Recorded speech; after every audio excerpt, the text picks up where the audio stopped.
Arce Contigo presenta.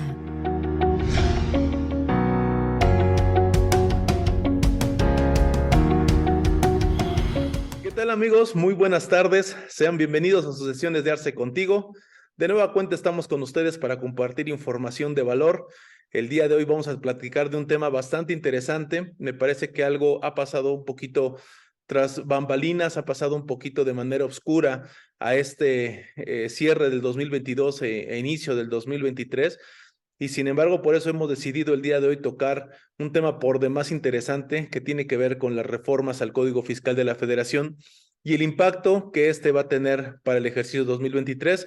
Ya sabemos, digo, ya está más que claro para muchos de nosotros que en este año no existió como tal un paquete de reformas aplicables en 2022 para 2023. Pero sin embargo traemos algunas modificaciones muy interesantes, inclusive desde el ejercicio 2021, que se han estado teniendo repercusiones en el 2022 y que tendrán, desde mi punto de vista, un efecto muy importante para 2023, que el día de hoy vamos a poder platicar, vamos a poder analizar con nuestro invitado, que tenemos invitado de lujo el día de hoy. Ya lo ven ustedes, pero le doy la más cordial bienvenida y lo presento al maestro Eduardo Núñez. Maestro, ¿cómo estás? Bienvenido. Mi querido Ale, yo muy bien. Muchísimas gracias nuevamente por la invitación. Yo estoy muy bien. ¿Y tú qué tal? ¿Cómo estás? Todo muy bien, afortunadamente, mira, con mucho trabajo por el tema del cierre del ejercicio, se está poniendo buena la cosa y pues bueno, mucho que hacer con todos los contribuyentes, mucho que ayudar, mucho que asesorar, mucho que compartir. Fíjate que este ejercicio de las grabaciones que hacemos, de la información que compartimos, a mí me gusta mucho porque justamente lo que hacemos es tratar de informar de manera consciente para que las empresas pues tomen pues decisiones más razonadas, ¿no? Que creo que ese es el principal, la idea de este tipo de sesiones que hacemos. Sí, Ale, tienes toda la razón en cuanto a que finalmente tu labor y la mía es de dar el mejor servicio de calidad a nuestros clientes, ¿no? A los contribuyentes, pero muchas veces en nuestra labor de asesores y de ser estos médicos de cabecera de las empresas, del empresario, pues tenemos una labor que es no solamente la de esta labor de decirle al empresario cuánto le toca que pagar impuestos, ¿no? Fíjate que en algún comentario, en algunos foros, se ha establecido gente que admiro mucho, como a ti, que en donde ven la perspectiva tributaria, pero desde un sentido empresarial. Y eso a mí me encanta porque lejos de ver que si la ley del IVA, que si la ley de ISR, que si IEPS, que si Reciclo, que si etcétera, etcétera, que es muy importante y como contadores es nuestra obligación, pues realmente te pones a analizar qué servicio es el que mejor le da frutos a nuestros clientes. Y es precisamente salvarlo de todo, de toda la máquina fiscalizadora del SAT. Y esta máquina fiscalizadora del SAT, mi querido Ale, es precisamente el Código Fiscal de la Federación. En foros se ha mencionado algunos artículos que tuvieron reformas, algunas aplicaciones que estuvieron en la exposición de motivos 2021 para efectos de que se llevaran a cabo en 2022. Y como comentábamos en un foro anterior con nuestro amigo también Charlie, todo el mundo hablando de que no hay reforma como tal, pero la pregunta es, ¿pero las que hay, las que están vigentes, ya las aplicaron? Porque no sé tú, mi querido Ale, pero ya, no sé, la mayoría de las personas que te contratan o que te llegan a pedir asesoría buscando la luz en tus excelentes servicios, ellos ya tienen, por ejemplo, su expediente del beneficiario controlador. Ellos saben que por hacer facturas que tienen conceptos distintos al que deberían de tener, el SAT podría recaracterizar nuevas actividades en el RFC. O sea, hay mucha información que no se cuida. Los supuestos que se agregan en 2022 que forman parte de las restricciones para efectos de los certificados de sellos digital, las posibilidades de que hay de que te quiten fiel, de que te nieguen la fiel, de que te nieguen el certificado de sellos digital, ¿no?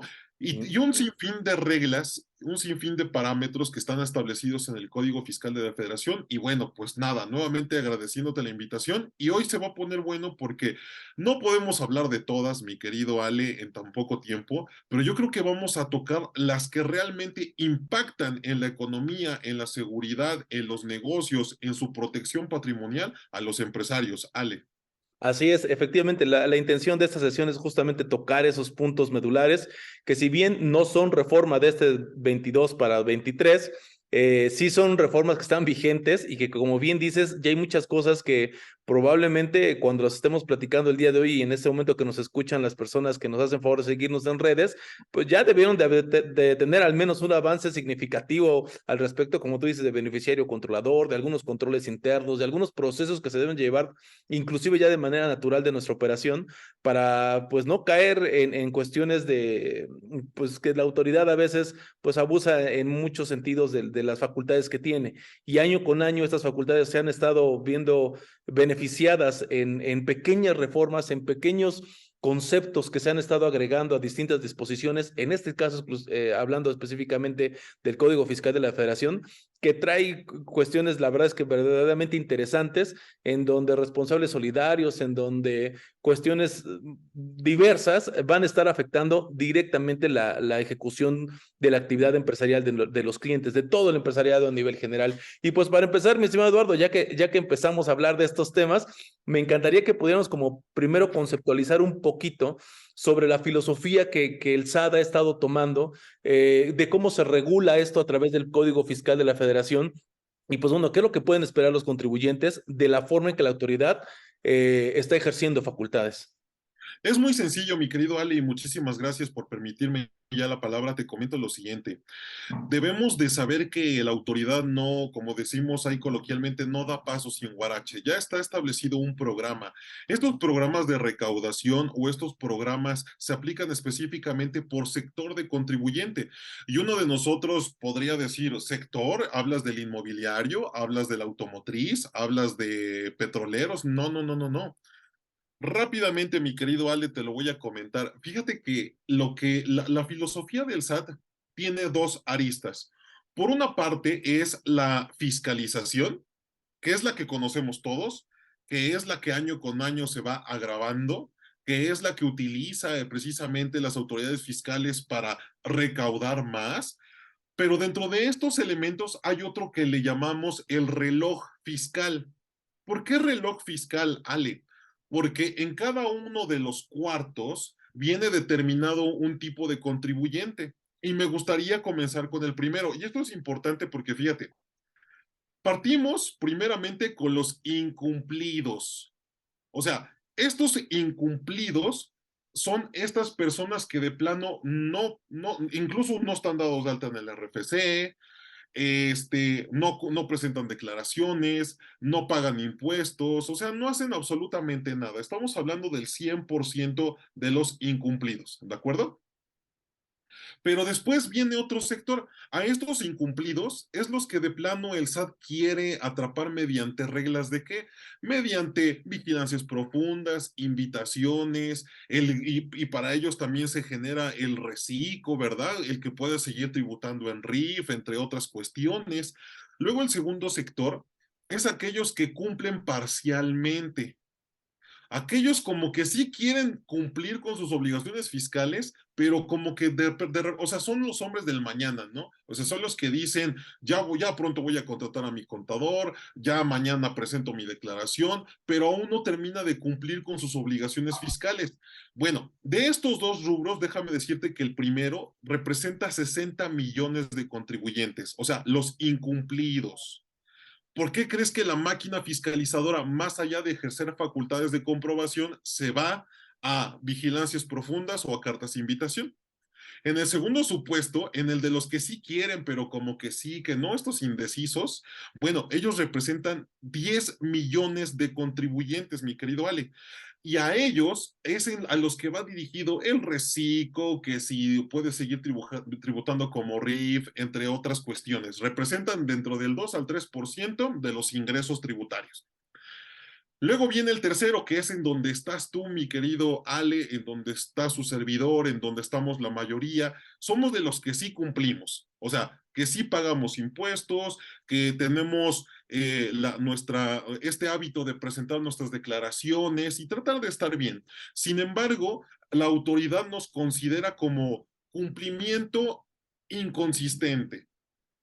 ¿Por qué cumplimiento inconsistente? Pues porque a lo mejor presentamos la DIOT, pero a lo mejor la presentamos en ceros. Pero finalmente la presentamos. A lo mejor presentamos una declaración, pero la presentamos en ceros, pero finalmente es en ceros. O a lo mejor nos salió un impuesto por pagar de 100,000 pesos, por poner un número, pero decimos, mejor pago 20, ¿me entiendes? O sea, de los que sí cumplimos, pero que la autoridad a todas luces va a tratar de que seamos estos cumplimiento inconsistente. Así es como le llaman, ¿vale? Bien. Por último, el último grupo es precisamente las empresas que representan 2.1 millones, que son las personas morales o que son grandes contribuyentes, que son estas las que realmente llenan el 49% de todos estos ingresos. ¿Por qué es importante decirte todo esto, mi querido Ale? Porque cuando nosotros tengamos un cliente, que este cliente es un contribuyente, obviamente, pues nosotros debemos mirar hacia qué sector le van a pegar. Tan así que si es un contribuyente no cumplido, bueno, o de los que parcialmente cumplen, pues tendrán a la orden del día vigilancias profundas, tendrán a la orden del día cartas de invitación, pero por ejemplo a los grandes contribuyentes le estarías apostando directamente a una facultad de comprobación, ¿me entiendes? O sea, ya más o menos vas a saber cómo van a atacar a tu cliente o tu contribuyente en función del sector que tiene determinado la propia autoridad fiscal. No sé si hasta aquí tengas algún comentario o me sigo, mi querido Ale. No, no, adelante, adelante. Ahorita te comento, adelante. Bueno, estos grandes contribuyentes, que es el último escalafón, que son entre 10,000 grandes contribuyentes, pues son la verdadera máquina recaudadora en donde aportan 49% de los ingresos tributarios. Pero para esto, Ale, para esto, hay programas enfocados al tema de la fiscalización. Y aquí es en donde quiero arrancar.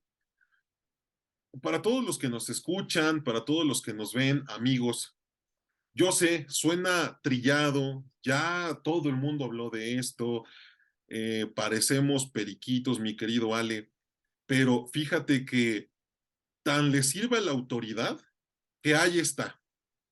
Son dos conceptos que no quiero dejar pasar, Ale, y los voy a mencionar rápido, que el primer programa de fiscalización va enfocado al concepto que tenemos como materialidad. Ay, otra vez hablaremos de materialidad. No, no tanto, va a ser rápido. Pero es muy importante que sepamos, Alejandro, que la materialidad presupone una inexistencia de una operación. O sea, quiero dejar muy en claro esto. La materialidad presupone una inexistencia de una operación. O sea, no tiene que ver tanto que si la falta de activos, infraestructura, capacidad material directa o indirecta de los trabajadores.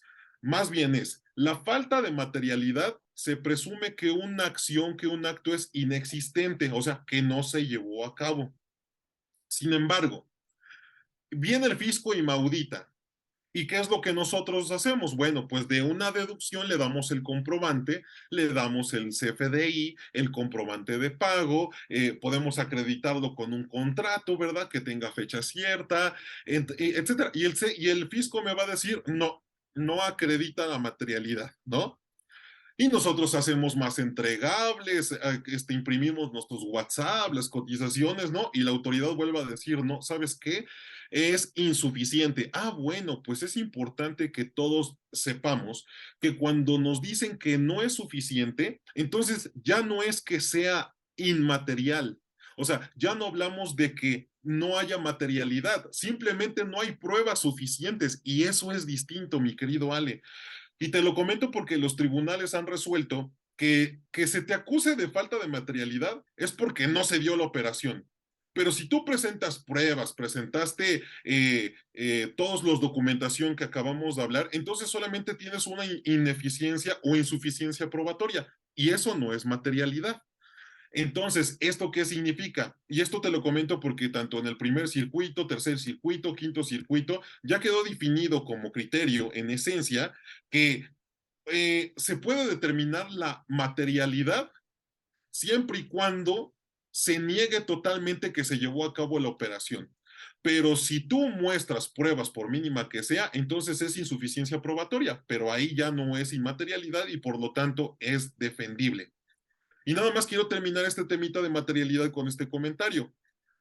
Se decía también que si la fecha cierta, que materialidad, etcétera. Bueno, la materialidad implica la inexistencia de un hecho jurídico, pero, pero es como para darle ese valor de que en verdad no se dio.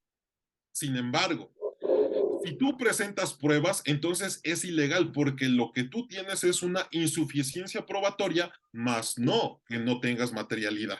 Ese es el primer punto y lo vamos a ver ahorita en algunas reglas, en algunos artículos que están vigentes para 2023, porque mi querido Ale, 2023 está empapado de este concepto de materialidad y del segundo que voy a abordar a continuación, que es razón de negocios. Yo sé que finalmente nos interesa mucho el tema de CFDIs, que si el 4.0, vamos a meter los amparos que se puedan contra carta aporte, vamos a hacer lo que, pero, pero algo es cierto, mi querido Ale, vamos a tener que echarle un ojito sí o sí al Código Fiscal de la Federación, porque ahí está. Primer concepto, materialidad. No sé si hasta aquí tengas algún comentario de materialidad o ya me paso al siguiente, que es razón de negocios. No, perfectamente. Lo que pasa es que justamente vas a abordar en primera instancia los dos conceptos que han sido la base para toda la fiscalización que ha estado emitiendo la autoridad. Justamente el tema de la materialidad, afortunadamente ya algunos criterios que la autoridad ha estado tomando, ese que dices justamente de que falta de materialidad, no inmaterialidad de los actos jurídicos que se hayan realizado, o inclusive el hecho de la fecha cierta que también estabas mencionando tú, donde también el juzgador se ha pronunciado al respecto de que no es razón suficiente la fecha cierta para determinar sobre la materialidad que tienen las operaciones. Entonces, ya al día de hoy, después de 2 años recorridos, bueno, prácticamente 3 con la modificación del 5A del Código Fiscal de la Federación, pues bueno, ya tenemos como un poquito más de luz, al menos por parte de los tribunales, sobre esos aspectos, porque en un principio, y no sé si estés de acuerdo conmigo, mi estimado, pero en un principio decía materialidad y parecía entrega kilos de papel y a ver cómo la comprobamos, ¿no? Al día de hoy vamos entendiendo y vamos conviviendo un poquito mejor con esos temas de materialidad y sobre todo con el tema de razón de negocios, a pesar de que desde mi punto de vista, y ahí espero tus comentarios, el tema de razón de negocios sigue siendo manejado de manera muy arbitraria por parte de la autoridad en muchas de las ocasiones, a pesar de que el 5A, desde mi punto de vista, sí señala de manera muy clara cómo se tendría que establecer este tema de razón de negocios, pero actualmente para la autoridad todo carece de razón de negocios y todo carece de materialidad prácticamente en automático.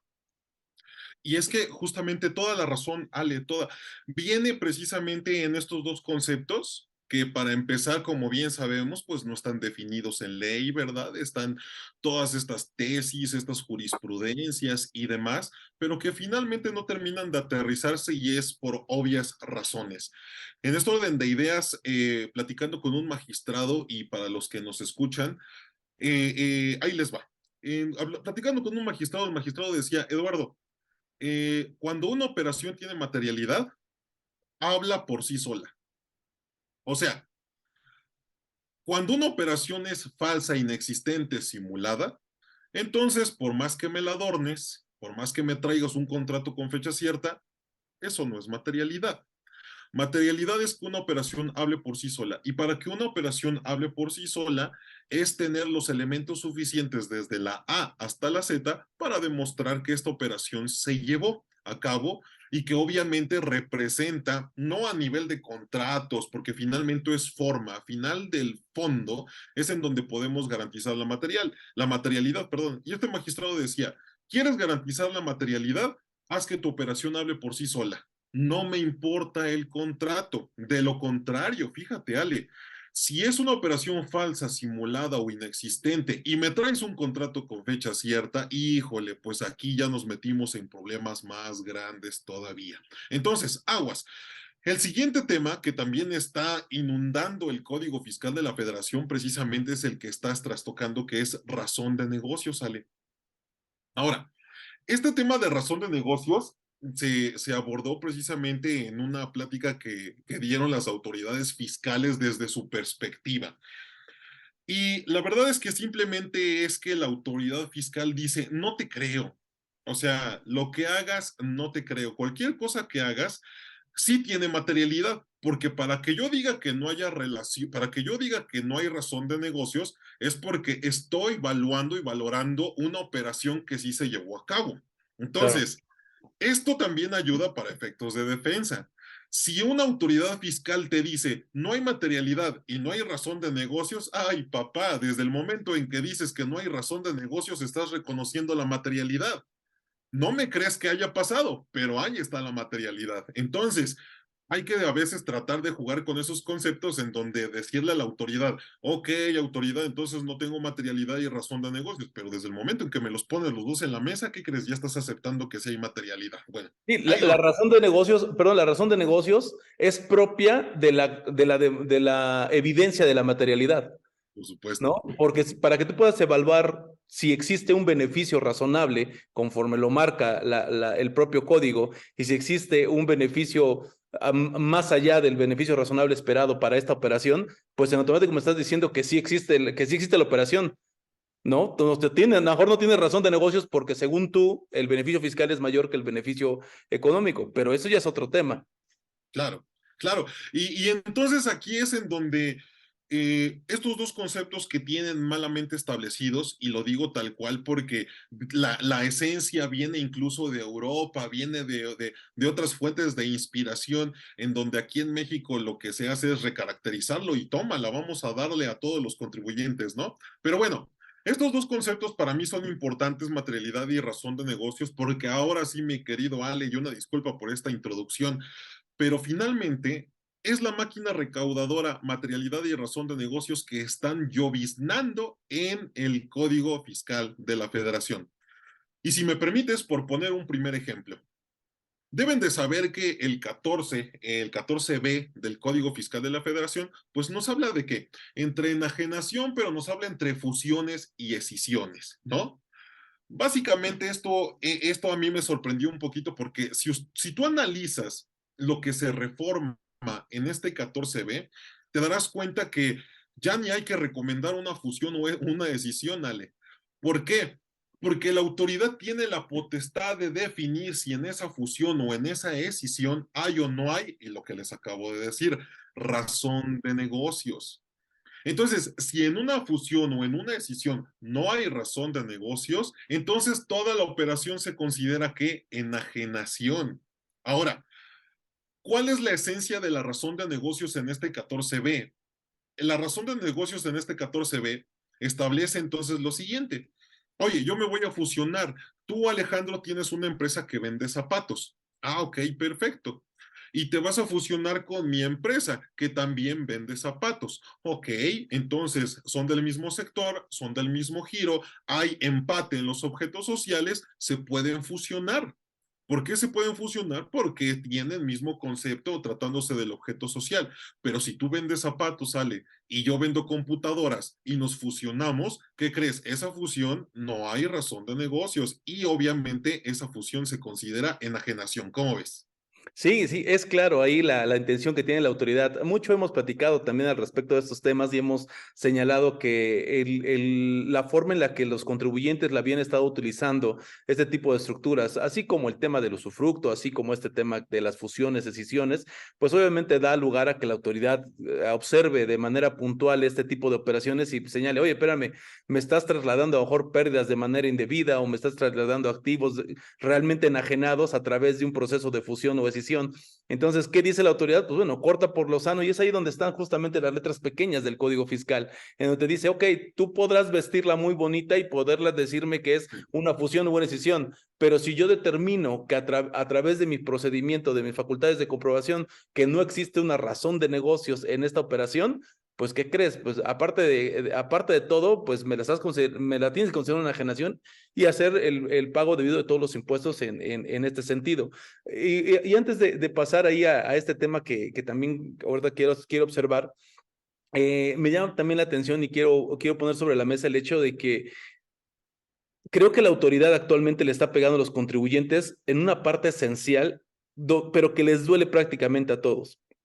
Y es en el tema del control interno, del aseo administrativo, de la forma en que llevamos a cabo las cosas. A mí también me ha tocado ver muchas veces que llego con una empresa y pues o sea, observas de inmediato, ¿no? Los clientes, los proveedores altos, los que tienen ciertas cosas medio raras y resulta que pues de esos clientes a lo mejor tienen un expediente gigantesco y un montón de materialidad y todo eso y de todos los demás no tienen nada, ¿no? Oye, ¿por qué estos sí, por qué estos no? Pues no saben ni qué decir, ¿no? Porque al final de cuentas pues terminan siendo operaciones que tienen alguna cosa rara por ahí. Y yo esto lo he atribuido, Lalo, al tema de que no hay un estándar de operación en las empresas. Si tú estandarizas tu operación, tú generas un control interno que te dice, a ver, yo para contratar un proveedor tengo que hacer A, B y C. Todos mis proveedores pasan A, B y C. Puede llegar la autoridad a decirte, ah, no, pero yo también quiero F, G y H. Pues sí, pero mi proceso no dice eso, mi proceso dice esto, y por lo Claro. tanto es lo que yo te puedo entregar, ¿no? Pero si nos arrancamos a inventar cosas, pues terminamos cayendo en contradicciones como justamente ese tema, ¿no? Que tú estabas comentando hace un momentito que te comentaba el magistrado. Pues sí, porque como no tengo estandarizado mi proceso, pues termino dando tumbos y a unos sí les pido expediente, a otros no les pido, con unos tengo contratos, con otros no tengo, y no sé ni por qué, ni la razón del por qué lo estoy haciendo. Entonces, creo que una parte fundamental de este tema de materialidad de razón de negocios tiene que ver con mi proceso operativo, mi control interno y pues bueno, mi modelo de cumplimiento. Fíjate que en algún momento di una plática, bueno, fueron 2 sesiones de curso en el que di precisamente auditoría legal. Este curso de auditoría legal habla precisamente de la importancia del compliance, de las auditorías forenses, de las auditorías financieras, del oficial de cumplimiento, cada uno desde su trinchera en las áreas que detiene la empresa. Oye, para efectos laborales tenemos nuestro oficial de cumplimiento, nuestro compliance, etcétera, etcétera, pero todos son procesos, como bien lo comentas, y ahí es en donde adolecemos todos. Y de hecho es algo que está generalizado, porque como en México la mayor parte de las empresas son pymes o pequeñas y medianas empresas finalmente, algo que no van a tener seguramente es el tema de controles internos, ¿no? Y es de lo que adolecen y es donde la autoridad fiscal pues los va a terminar amarrando, porque ese control interno para mí, Ale, ese control interno es materialidad y razón de negocios. Ahí está, Actualmente. totalmente. Bueno, pues, siguiendo con y ya para terminar nada más este 14B, ¿habías escuchado, bueno, es un parafraseo nada más, yo sé que sí, pero por ejemplo el concepto de operación relevante? Esta operación relevante que también se integra a este 14B del Código Fiscal de la Federación, para que todos me escuchen, en resumen, una operación relevante son todos los movimientos de capital,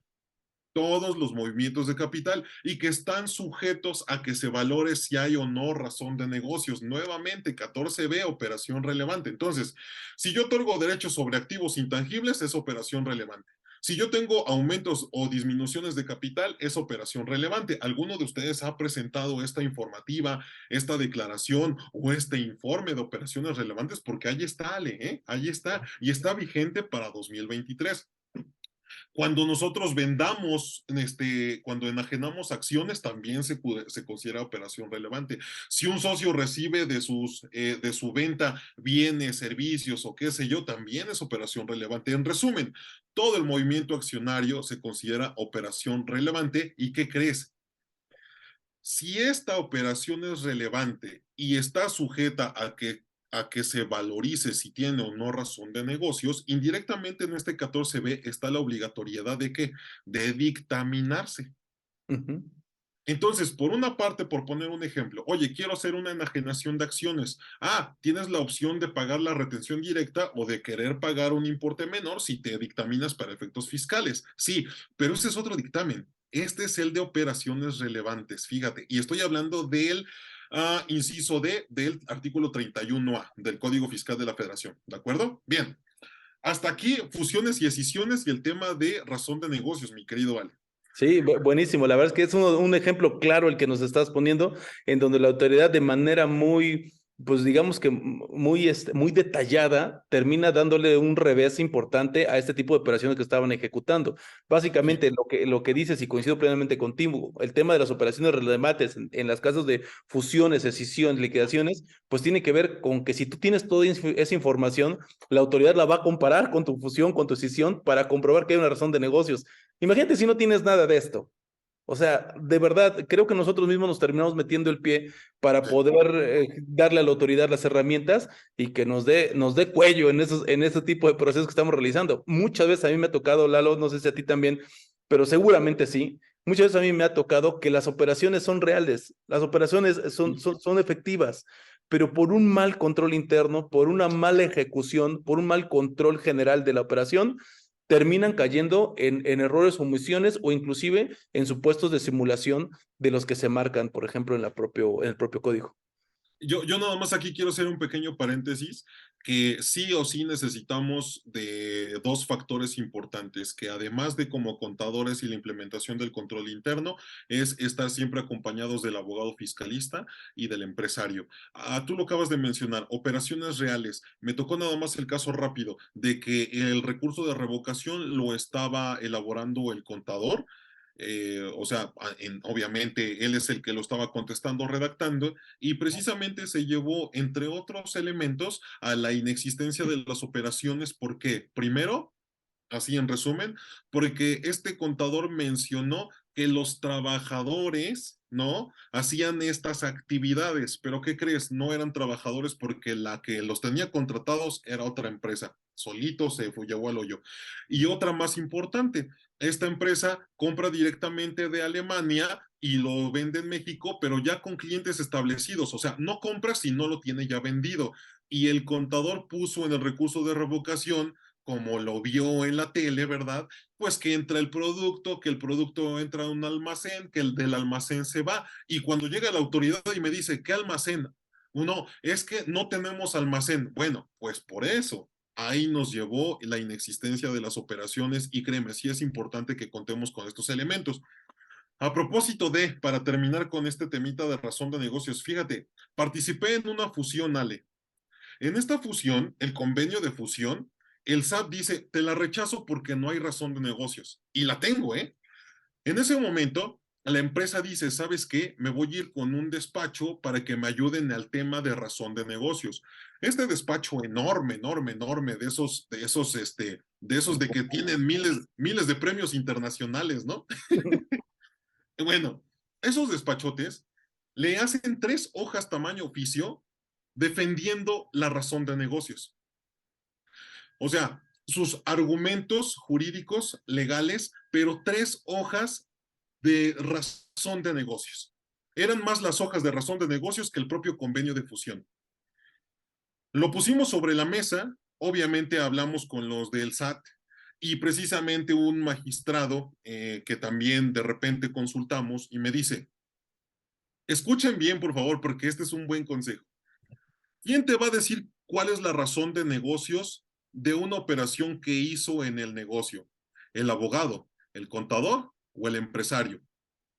El empresario. El empresario sabe por qué hizo las cosas. Entonces, el magistrado nos dijo, olvídense de estas 3 hojas, que ni yo le entiendo, y mejor pregúntenle al empresario por qué se está fusionando. Y el empresario dice, mira, nos estamos fusionando porque en cada país de Latinoamérica tenemos una empresa que nos representa. Pero ¿qué crees? Compramos la empresa en México y resulta que la empresa en México venía con 5 más. Entonces, queremos quitar esas 5 para hacer una. Y aquí está nuestro plan y todo eso. Mira, eso quedó en 3 oraciones, mi querido Ale, y pasó nuestra fusión. No hay que rebuscarle. La fusión, la razón de negocios y la materialidad hablan por sí solas. Bueno, hasta aquí mi tema de este artículo, mi querido Ale. Muy bien, no, está buenísimo, me encanta la idea. Hay muchos temas, como dices, muy puntuales en el código, sin embargo, voy a tratar de tocar los que considero más representativos para no ser tan extensivos, porque es muchísima la Mucho, información. mucho. Adelante, Eh, adelante. Creo que un tema importante también que debemos de considerar y que también ha estado medio oscuro la forma en la que se ha estado manejando o que se ha estado comunicando es justamente el tema de la modificación que tuvo el 17D del código al respecto de las personas morales que pueden tramitar o que deben de tramitar, mejor dicho, su fiel y sus certificados digitales y cómo el socio que tiene esta persona moral puede ser una limitante para que ésta pueda obtener sus firma electrónica y sus certificados de ellos. Es un tema súper interesante porque es un tema que no se ha estado profundizando y creo desde mi punto de vista que la autoridad tampoco ha sido tan incisiva en el tema. Sin embargo, la facultad está y creo que en cualquier momento la autoridad lo pudiera ejercer y me parece que puede meter en problemas importantes a las personas morales.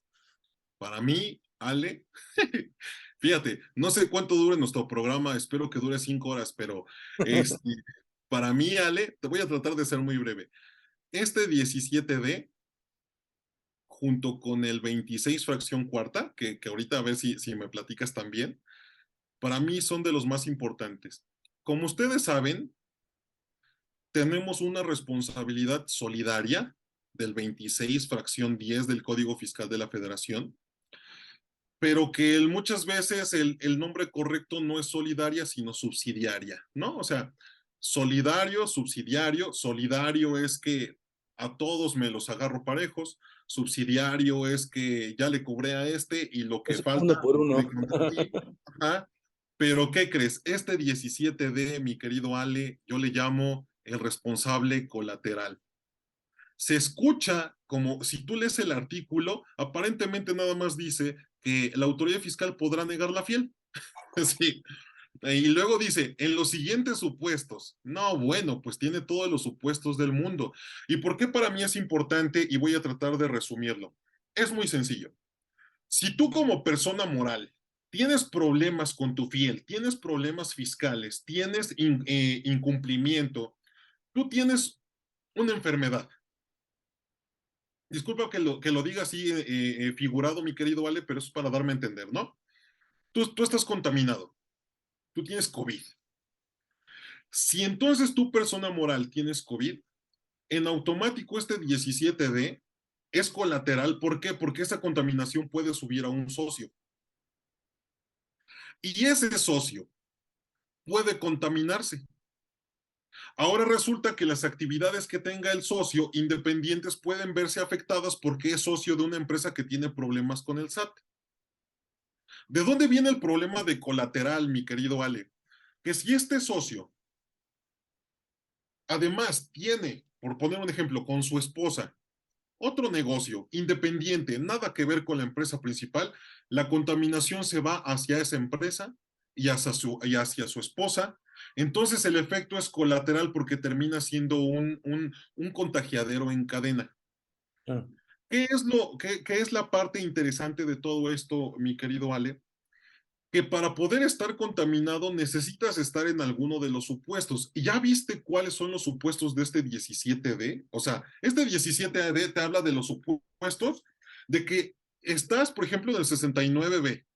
ujú, Todos los supuestos. O sí, sea, que tengas operaciones falsas, inexistentes, que no tengas infraestructura, capacidad material, los trabajadores, perdón, y demás. Pero también habla de que estés en los supuestos del 17H, ¿no? De restricción de certificados de sellos digital.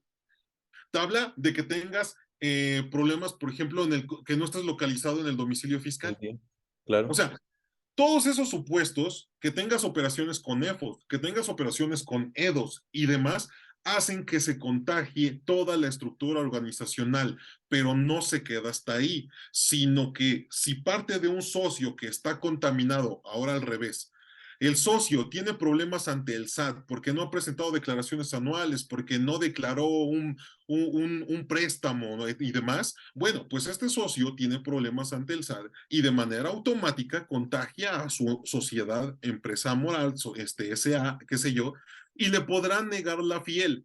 esa contaminación vuelve a subir ahora al otro socio y otra vez empieza el conteo de contaminación en todas las estructuras, mi querido Ale. ¿Cómo ves? Delicado completamente el tema. Creo que es muy común, por lo menos encontrarnos allá afuera en el mercado cuando, pues de repente los socios que comienzan a tener problemas, pues cierran una empresa y abren otra, ¿no?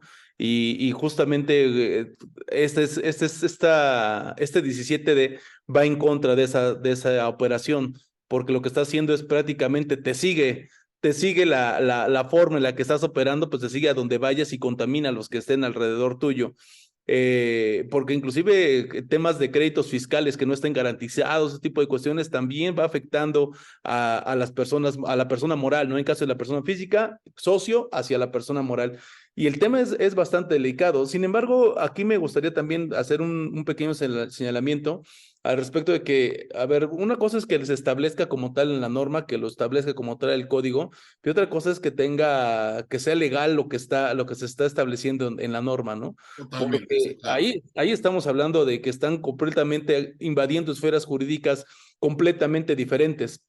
Si bien es cierto que para casos muy específicos, y hablando, por ejemplo, de delitos de defraudación fiscal, ese velo corporativo que se tiene entre los socios y las empresas se rompe, pero no es el caso de lo que está señalando este 17D. Aquí prácticamente lo que quieren es tratar a todos como una misma unidad económica, cuando cada uno tiene su patrimonio propio y deberán ser tratados como personas independientes. Entonces, en ese sentido, me parece que es bien importante que las personas que estén en estos supuestos, pues también conozcan que hay derechos que a pesar de que el código lo diga, no porque lo diga significa que es correcto lo que se está haciendo.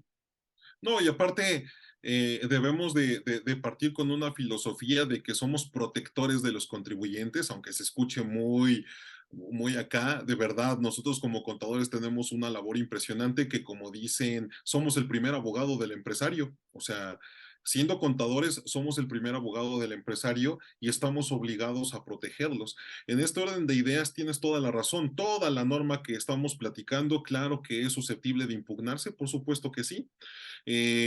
Principalmente, principalmente que no debe de dañar en perjuicio jamás, jamás, jamás un derecho fundamental. Y en este orden de ideas, este artículo se va contra todos los fundamentales que conocemos, precisamente en el orden de que partimos de que cuando creamos una empresa somos delincuentes, ¿no? O sea, apertura una empresa para vender facturas, esa es la filosofía del SAT. Creo que te conté que me tardé 4 horas el día de hoy en el SAT a hacer un trámite de apertura de persona moral. Impresionante el cuestionario que te hacen llenar. Esta empresa no la vas a ocupar para defraudar, ¿verdad? No, ya te dije que no. Oye, ¿tienes algún convenio con algún político o algún delincuente? No, o sea, te juro que dije, ya, ponme las esposas, o sea, ya. En nuestro orden de ideas, Ale, toda la razón. Pero te voy a decir una cosa, Ale, ahí está. O sea, entiendo la esencia de que si es imposible cumplir, nadie está obligado a lo imposible, principio también general de derecho, pero algo importante es que ahí está.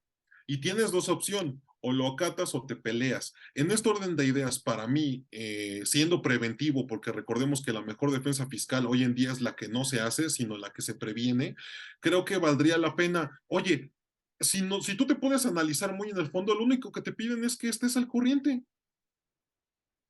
Claro. Que no estés al corriente y que dañe a tu empresa y a tus socios, ok, vamos a defendernos, pero para que no suceda, pues tendríamos que estar al corriente, ¿no? Yo parto de ahí. Si te das cuenta, te castigan y castigan a tus empresas esta responsabilidad colateral de que platicamos, siempre y cuando estés en alguno de esos supuestos.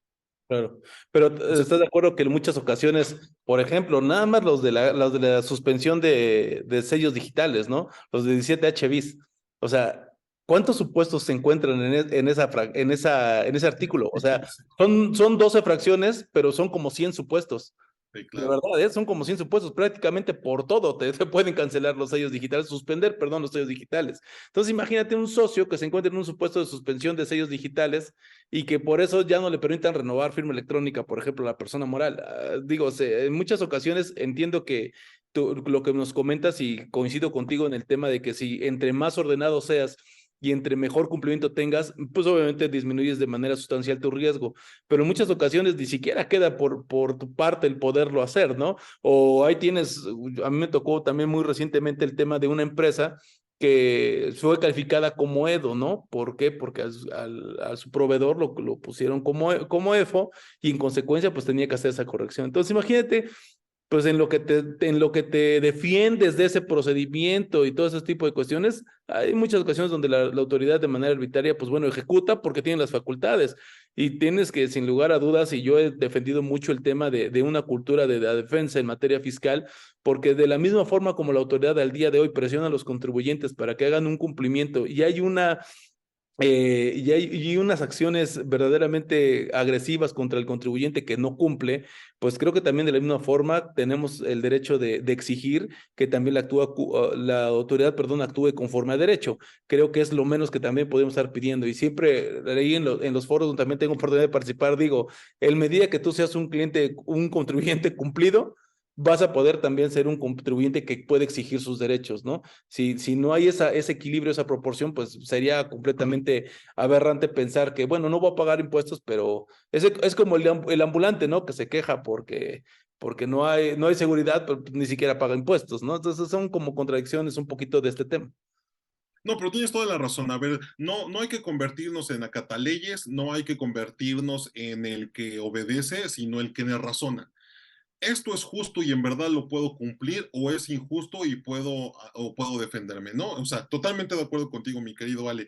Y precisamente ahorita que hablábamos de este 17D, o sea, que para mí a mí me impresionó porque digo que es una barbaridad este 17D, pero viene también de malas prácticas que muchas veces los contribuyentes hacen. Y no sé si quieras que toquemos este 26 fracción cuarta, mi amigo. ¿De qué viene? No, pues de una vez entonces vamos a entrar a ese tema. Sí, claro. Justamente, y está ligado un poco a este proceso, porque decía yo hace un momentito cómo anteriormente o cómo era algo común que suscitara que cuando una persona física o moral se problemaba, pues generaba otra, ¿no?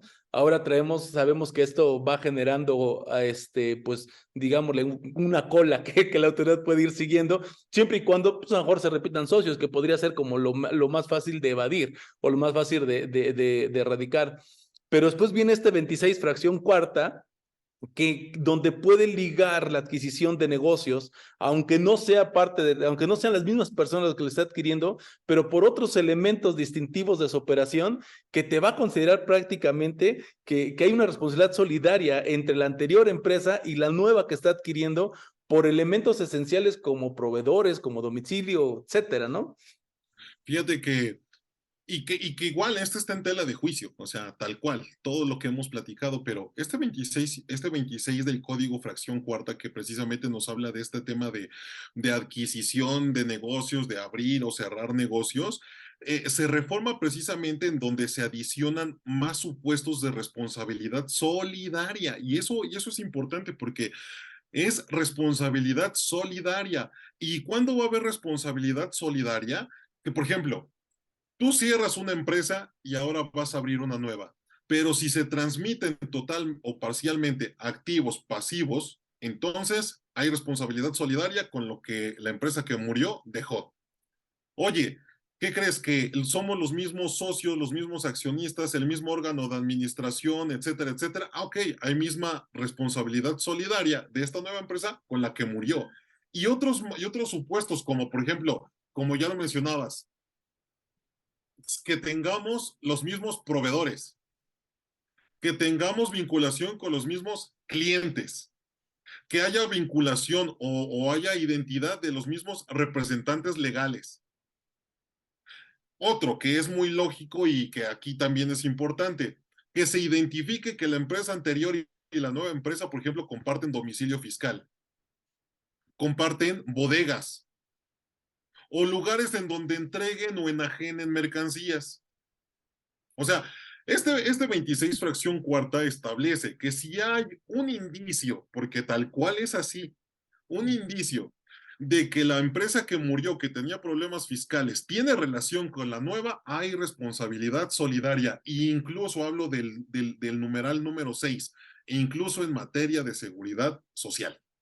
Claro, pues es que tú estarás de acuerdo que en el tema, por ejemplo, cuando los outsourcing, ¿cómo cambiaban a los trabajadores? Daban de Sí, baja sí, sí, sí. 100, daban de alta 100, ¿no? Y así se la venían. Los mismos trabajadores, los mismos salarios, simplemente brincaban de empresa a empresa. Y justamente este 26 va en contra de esa situación que se estaba presentando, porque, pues bueno, se hacía prácticamente como un escudo, ¿no? Ahí, a ver, busca la otra, ¿no? Mejor empresas completamente liquidadas o empresas que no tenían ninguna infraestructura. Al día de hoy pues no importa dónde los pases, si siguen coincidiendo estos elementos, pues prácticamente, no prácticamente, eres responsable solidario y me parece también algo además lógico.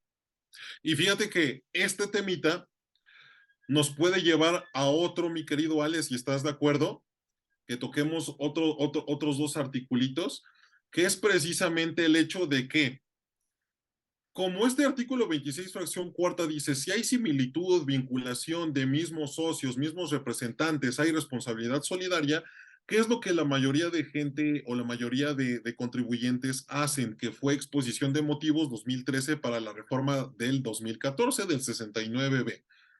Se detecta que un pool de contribuyentes está teniendo operaciones falsas, inexistentes o simuladas, o le tratan de dar valor jurídico a una operación que realmente sucedió. Y se detectan que este pool de contribuyentes vienen de empresas que, entre otras particularidades, tienen testaferros. Y tienen testaferros, tienen prestanombres, y hoy por hoy también vigente para 2023, que yo no he visto que se haga, es el tema del beneficiario controlador, mi querido Ale. Totalmente, totalmente de acuerdo. Es algo que ya al día de hoy, ahorita que estamos platicando, mi amigo, ya lo deben de tener realizado. Ese 32 BTR del código que es donde inicia esta obligación del beneficiario controlador, al día de hoy ya lo debes de tener, ya lo debes de tener tu expediente integrado de manera debida con toda la información que se establece en él. Y no solamente, fíjate, y que aparte aquí hablando, iniciabas la plática con algo que me encantó, que fue el tema de control interno. Si tú te fijas en este 30, en el 32 BTR, Quarter y Quinques, y en las 4 reglas misceláneas aplicables, te menciona que no solamente es hacer el expediente con los 20 requisitos, ¿no? Con 20, 23 requisitos, sino que para armar ese expediente tuviste que haber tenido una metodología y que esa metodología tiene que venir de un procedimiento ya establecido, que obviamente va a estar en manuales de procedimientos, políticas contables y demás. O sea, a lo mejor muchos dicen, tú sabes qué, ya pásame tus documentos, voy a armar el expediente. Sí, y cuando llegue el SAT, ¿cómo les vas a explicar qué metodología utilizaste para poder determinar quién es tu beneficiario controlador? Sí, claro, porque a la autoridad no le interesan los que están en actas. Esos ya los tiene, eso ya lo sabe. Realmente que nosotros podamos comprobar que efectivamente la persona que estamos identificando es la que se tiene el beneficio económico o el que es que toma decisiones, que tiene el control efectivo de la sociedad. Claro, que influye, toma decisiones y demás, ¿no? Entonces, ya pasamos del 17D, ya pasamos al 26 fracción cuarta, ya vinimos al 32 cuarter, pero también algo importante, mi querido Ale, y te platico rápido, creo que tenemos por ahí 5 minutitos Sí, todavía, adelante, avísame. por favor, con confianza. Fíjate, fíjate, asesoramos una empresa que importa polvitos para la elaboración de helados, ¿sale? Entre consultas en el SAT, entre la Prodecon, y para no hacerles el cuento largo, bueno, se determinó que este contribuyente no es contribuyente de IEPS.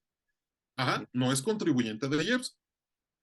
De todos modos, si gustan precisamente la consulta y demás, con todo gusto la podemos compartir, mi querido Ale, ¿vale? Pero Vale. fíjate, determina el SAT por medio de la consulta y la Prodecon por medio de la consulta que en verdad este contribuyente no es contribuyente de IEPS. Sin embargo, en sus FDIs de venta ponía un concepto que lo vinculaba precisamente con la obligación de ser contribuyente de IEPS. Y eso me lleva a una reforma fiscal, mi querido Ale, que si también nos puedes comentar, el tener mucho cuidado con respecto al concepto o descripción de los FDIs hoy por hoy. Es correcto, amigo. Ese también tema es bastante interesante. Hace un momento decía yo al inicio de la charla que hay algunas cosas que han pasado un poquito desapercibidas porque la autoridad no ha ejecutado como tal la facultad que ya ostenta el día de hoy, que ya pudiera realizar. Y este es un caso muy claro y muy preocupante, porque al día de hoy a mí me ha tocado ver de repente descripciones o conceptos en la facturación que muchas veces no coincide de manera clara o no son específicos o son contrarios, inclusive muchas veces a lo que propiamente se establece en su actividad. Y te voy a poner un ejemplo de un caso que tuve, que tenía, porque efectivamente lo que dice este 29, me parece, es el 29 A, señala que básicamente la autoridad va a poder hacer modificaciones, ¿no? de tu actividad, dependiendo de la descripción o los conceptos que estés utilizando en tu facturación. Qué delicado es el tema. Pero fíjate, a mí me pasó apenas un tema bien curioso. Tuvimos la oportunidad de revisar a una empresa que nos contrató para un check-up. Y justamente veíamos en su proceso, él se dedica a rentar mobiliario, se dedica a temas de renta de mobiliario. Y al momento que nosotros vimos Ok, las facturas que estaban utilizando, las claves de concepto que estaban utilizando era de enajenación, como si estuvieran vendiendo los muebles que estaban en realidad rentando. Entonces, híjole, qué problema no solamente para el que lo está emitiendo, sino para el que lo está recibiendo, ¿no? Porque cuando llegue la autoridad le va a decir, compraste 50 mesas, 200 sillas, a ver, enséñame dónde están esos, ¿no? No, no es que los renté, no, pues acá dice que los compraste, ¿no? Y como los compraste, los tienes. No los tienes, pues entonces los vendiste. y fíjate, y podemos irnos en esta parte de la descripción. Es tan importante como decir que si tu descripción incluso es genérica, también está dentro de uno de los supuestos para que te nieguen la fiel, te quiten el certificado de sellos o incluso te recaractericen la operación. Precisamente tienes toda la razón, mi hermanito, es el 29 fracción quinta, en el que si no se estipula bien en el concepto la descripción de los usos, productos o servicio, la autoridad tendrá la potestad precisamente de actualizar tus actividades económicas. Y fíjate que, como bien te decía, a mí este caso se me hizo muy extremo porque un contribuyente que logramos que por fin no fuera contribuyente de IEPS, pues precisamente por la descripción de sus FDIs, ¿qué crees? Órale, por eso estuvimos un buen rato atorados, pero afortunadamente salió, mi querido Ale. ¿Cómo ves? Pues es un tema delicado, mi estimado, porque sí, falta muchas veces a lo mejor capacitación. También me ha tocado que las personas que emiten las facturas de repente, pues no tienen la capacitación debida para poderlas llevar a cabo.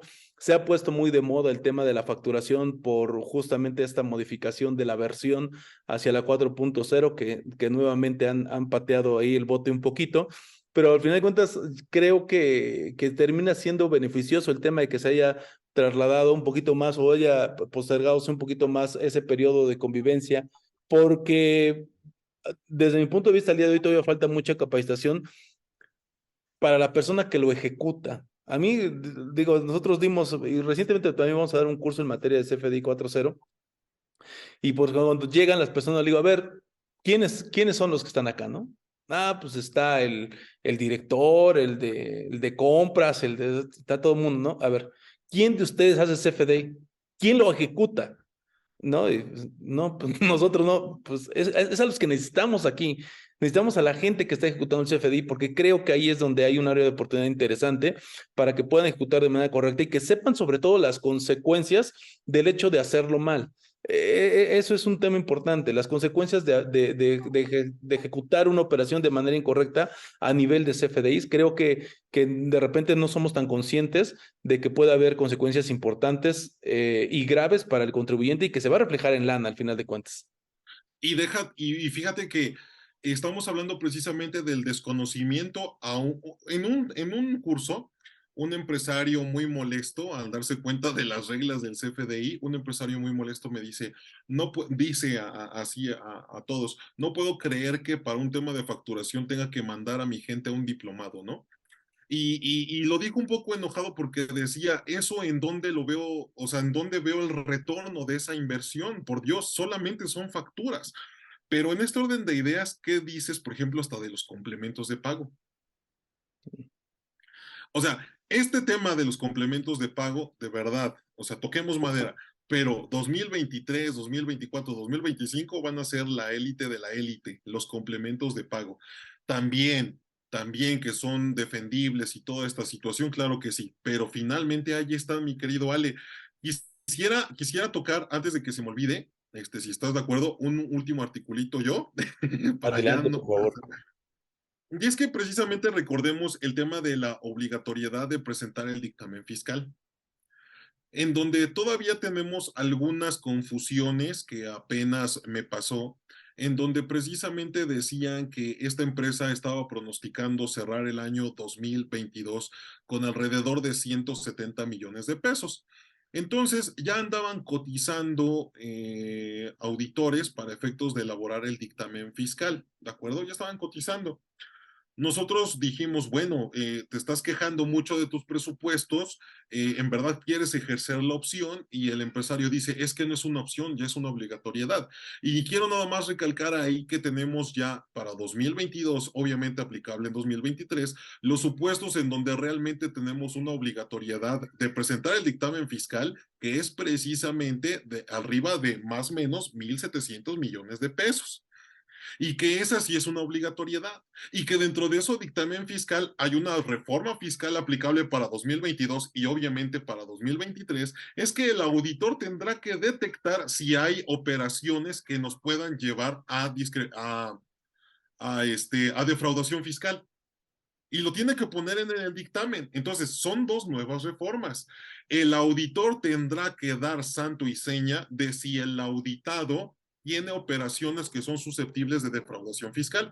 Pero bueno, por una parte es el dictamen fiscal y por otra parte es la opción.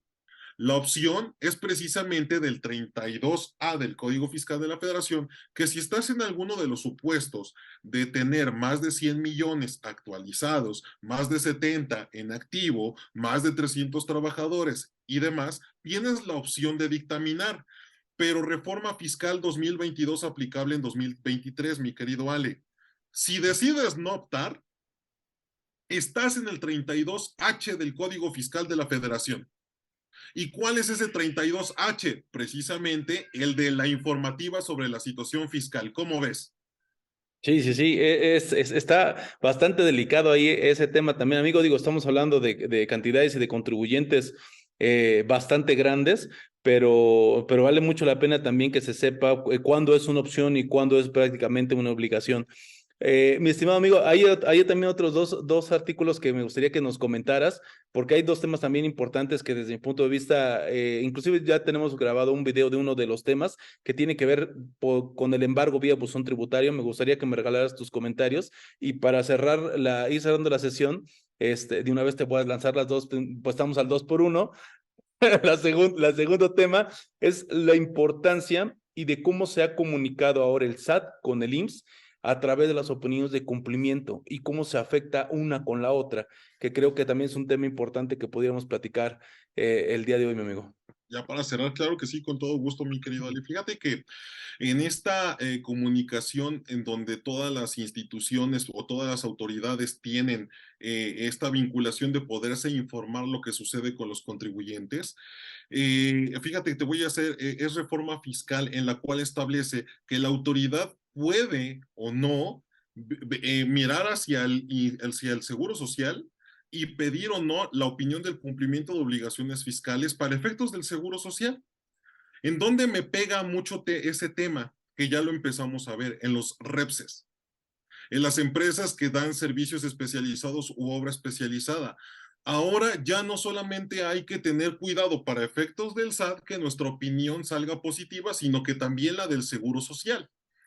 Aquí nada más mi comentario para ir cerrando en este tema, mi querido Ale, y no abundar mucho también, es que en materia de defensa, tú lo único que le puedes decir a las autoridades es, a ver, tú revísame la parte fiscal y si tengo problemas con el Seguro Social, que venga el Seguro Social.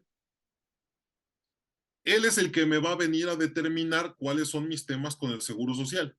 Pero también eso ya se ha sometido también a impugnación, mi querido Ale, afortunadamente también favorable, pero sí, esta vinculación o esta comunicación que tienen las autoridades fiscales con el Seguro Social no solamente se queda ahí, sino se queda también con la UIF para efectos de lavado de dinero. No solamente se queda ahí, se queda con ahora por ejemplo, con el beneficiario controlador que tocábamos, se puedan acercar con las instituciones financieras, con el registro público de la propiedad, ¿me entiendes? O sea, finalmente todo está conectado y comunicado para efectos de que realmente nosotros hagamos bien las cosas, mi querido Ale.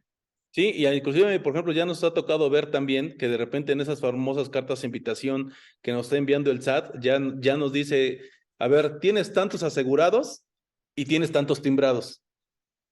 Y hay una diferencia de tanto, o sea, ya es muy clara la comunicación que se tiene entre esas dos instituciones y pues bueno, evidentemente la forma recaudatoria que le están utilizando, ¿no? Para poder dar cumplimiento a esos efectos. Recordemos que si bien es cierto, son dos instituciones o son dos autoridades completamente diferentes, la realidad es que están ligadas tanto para los efectos de la deducibilidad como también para los efectos del cumplimiento de pago de obligaciones. Ahora con este famoso 32D, conocido generalmente como 32D, en realidad opinión de cumplimiento que te permite, bueno, que ahora pueden estar ligados estas dos instituciones. Entonces, es un tema delicado, es un tema también que es muy común en el mercado, de repente tener trabajadores registrados a los que no les estás timbrando por X razón, y son cosas que la autoridad al día de hoy, desde el punto de vista fiscal, ya está observando, ya tienen su poder y pues evidentemente lo puede utilizar para los fines fiscales, mi estimado Lalo. Y el último tema que te comentaba, que era el tema Claro, embargo vía embargo precautorio. voluntario. Mira, yo nada más quisiera terminar este tema mencionando la importancia que ya lo hemos abordado también, precisamente del domicilio fiscal. Ujú. Y ustedes me dirán, ¿por qué del domicilio fiscal? Ahorita lo relacionamos con el embargo precautorio. Pero precisamente la importancia del domicilio fiscal es porque deriva de que si no tienes el domicilio fiscal como localizado, tenemos grandes problemas. Dentro de estos grandes problemas es precisamente que estás en uno de los supuestos del 69B del Código Fiscal de la Federación. Por estar como no localizado, tus operaciones pueden resultar falsas o inexistentes. Un número uno. Número dos, cuando estás como no localizado, para de contar el tema de caducidad y por lo tanto las autoridades pueden revisarte no 5 años, pueden revisarte 10 o los años que ellos quieran. Número tres, cuando no estás como no localizado, también párale de contar al tema de la prescripción. Tú dices, ya pasaron 10 años desde que debía esta lana en el SAT. Bueno, pero si estás como no localizado, la autoridad vas a cumplir 100 años y sobre esos 100 años te va a terminar Revisando. cobrando. Y en este orden de ideas, recordemos que el embargo precautorio se da cuando, por ejemplo, quiere ejercer facultades la autoridad y no te encuentra en el domicilio, te niegas, desapareces, entre otras situaciones, y es como se da, mi querido Ale. Sí, que el tema también se vuelve delicado porque nosotros entenderíamos que el proceso del embargo vía buzón tributario, que es el hecho de que solamente te notifiquen el embargo a través de este medio de comunicación, cuando ya tienes trabado el embargo en estricto sentido, Claro, y lo entenderíamos que fuera una medida extraordinaria que la autoridad está tomando para aquellos contribuyentes que están como no localizados. Desafortunadamente, y desde mi punto de vista, el código no lo establece así, el código lo deja completamente abierto. Ya la autoridad ha estado haciendo algunos pronunciamientos vía redes sociales, como le gusta mucho a la autoridad claro, manejarse a través de estos comunicados, que no va a utilizar de manera agresiva o de manera automática arbitraria. el procedimiento o de manera arbitraria exactamente, pero la realidad es que en la facultad, en la ley se encuentra. Así está Sí. establecida en la propia norma. Entonces, sí es un riesgo desde mi punto de vista, sí, porque como lo puede ejecutar de manera arbitraria, como pudiera en estricto sentido solamente apegarse para aquellos contribuyentes no localizados. Al día de hoy no se encuentra esa definición o no se encuentra establecida esa limitante para ejecutar el embargo vía buzón tributario y bueno, qué problema. No, y fíjate que ya nada más para cerrar con el comentario que tú mismo hacías. Ya hay mucha información al respecto de toda esta ilegalidad y toda esta inconstitucionalidad de todas las facultades de la autoridad que se hagan mediante buzón tributario. Creo que para 2023 podemos ver las luces, la luz en donde todas estas notificaciones se puedan caer precisamente porque sí son ilegales, son inconstitucionales y yo creo que vamos en buen camino. ¿En qué sentido? En que hoy por hoy ya se está pronunciando la autoridad fiscal Dicen ellos que fue a raíz de que ya se terminó la pandemia. La verdad es que más bien es que ya se les está ganando en muchas situaciones. Afortunado o desafortunadamente, mi querido Ale, en este gobierno, si de algo carecemos es de personal en las instituciones y en muchos de los casos de personal preparado. En este orden de ideas, de lo que se ha mencionado como por ahí dicen, en los corredores, es que regresan con todo las visitas domiciliarias también. Además de las vigilancias profundas, regresan con todo las visitas domiciliarias. Pero uno pensaría, ok, ya va a echar a andar este mecanismo por el tema de que ya no hay pandemia, por el tema de ser, pero ¿sabes de dónde viene la esencia? De que el buzón tributario puede que poco a poco también lo vayamos dejando como un segundo plano, mi querido Ale. Pues mira, qué interesante comentario. Gracias por compartirlo, porque sí, la verdad es que en muchas ocasiones ha dejado pues muchas arbitrariedades por parte de la autoridad el uso de este medio de comunicación. En otras creo bastante justificadas, pero en otras Sí, claro. tantas no lo es. ¿No? Entonces, amigo, siempre es un gusto platicar contigo, siempre es muy didáctico, muy padre platicar contigo. Entonces, pues quiero agradecerte que hayas estado con nosotros el día de hoy y pues me gustaría que te despidieras, además, pues compartiendo tus comentarios finales y tu punto de vista al respecto de este código y qué le espera a los contribuyentes o qué debemos de estar atentos para este próximo 2023. Sí, mi querido Ale, primero que nada, y ya para finalizar, nuevamente gracias por la invitación. Es un honor y un placer pues compartir foro contigo en tu programa, con tus invitados, la verdad, me siento privilegiado. Y yo nada más cerraría con un mensaje para nuestros amigos, colegas. Contadores, abogados, fiscalistas, la carnita está en el Código Fiscal de la Federación, de verdad, de verdad, de verdad. A mí me tocó vivirlo en pandemia. Es importante que conozcamos el tema de los elementos esenciales de las contribuciones, IVA, ISR, IEPS y todo, pero el negocio, la carnita, está en el Código Fiscal de la Federación. ¿Y por qué? Porque ahí es en donde realmente podemos defender, proteger y cuidar a nuestros clientes. Y con eso termino, mi querido Ale. Muchas gracias.